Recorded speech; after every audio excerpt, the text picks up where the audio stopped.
Salut petit curieux, t'as envie de savoir ce que je pense du Paris Saint-Germain, de ce nouveau Paris Saint-Germain? Est-ce vraiment la grande équipe que l'on pense? Est-ce vraiment l'équipe qui a écrit, qui a marqué l'histoire du football français? Bien sûr que oui. Et ce soir-là, le Paris Saint-Germain n'a pas seulement gagné un match, il a changé l'histoire. Quand tu plantes un 5-0 à l'Inter Milan, tu demandes plus le respect, tu l'imposes. Le PSG n'est plus un projet, c'est une réalité. Pendant des années, on disait que Paris n'avait pas d'âme. Et aujourd'hui, Paris a des trophées et une âme de vainqueur. Alors la question n'est plus provocatrice, elle est légitime.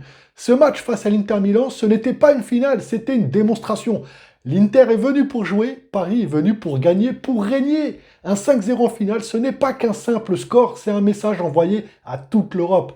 Et ce soir-là, ce fameux soir à Munich, les amis, le PSG ne s'est pas contenté de gagner. Il a montré qu'il avait grandi, qu'il avait mûri et surtout qu'il savait écraser un grand sans trembler. Je vous le dis, ce PSG-là n'est plus impressionné, c'est lui qui impressionne. Les grandes équipes brillent, les très grandes confirment.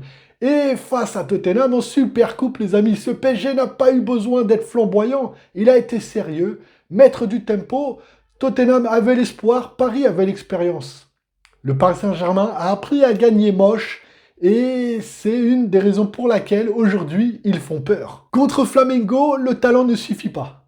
C'est le mental qui prend le dessus. Face à Flamengo, c'était pas une question de style mais de courage, de caractère, un match tendu. Bon, il y a eu des prolongations, des tirs au but et ce moment-là qui fait peur, les tirs au but. Un homme se lève, Monsieur Safonov, le russe, il n'a pas seulement arrêté des tirs au but, les amis, il a arrêté l'histoire de Flamengo. Les héros ne sont pas toujours ceux qui mettent des buts, parfois ils mettent des gants.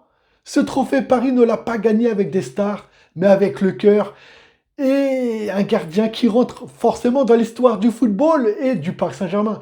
Petit message les amis pour Marseille, soyons clairs, l'OM 93 a écrit une page. Paris écrit un livre. Le passé est sacré, mais le présent, il est parisien.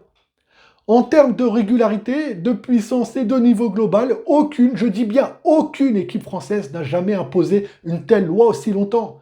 Aujourd'hui, le Paris Saint-Germain ne demande plus la permission d'être grand, il l'est. Et Paris n'est plus en construction, non, ils sont au sommet. On peut débattre, on peut critiquer, on peut comparer, mais aujourd'hui, on ne débat plus vraiment, on constate. Ce Paris Saint-Germain est devenu la référence. Il n'a plus de complexe.